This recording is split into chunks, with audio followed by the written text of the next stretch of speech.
परंतु मला केंद्र सरांचा फोन आला की आम्ही मोर्चा घेऊन येतो. म्हणलं मी येतो तुमच्याकडे, तुम्ही काय येता?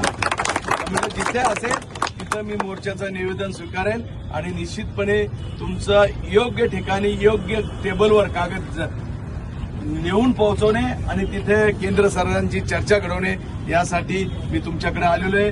निश्चितपणे तुमच्या मागण्या रास्त आहे. जो मुलगा शिकला त्याला वाटतं मी नोकरीला लागलो पाहिजे, त्याच्या घरच्यांना वाटतं तुम्ही नोकरीला लागले पाहिजे. निश्चित तुमचे स्वप्न पूर्ण करण्याकरता जसं केंद्र सर झटतात तसं हे सरकार सुद्धा तुमच्या स्वप्नांची खऱ्या अर्थानं सगळी काळजी घेईल आणि निश्चितपणे तुमचं स्वप्न साकार करण्याच्या भूमिकेतून केंद्र सरांना मी आज बोललो. मी विश्वास पाठकांना बोललो, ते डायरेक्टर MSEBचे, त्यांच्याशी आता जस्ट केंद्र सरांसमोर बोललो की मी केंद्र सरांना घेऊन येतो.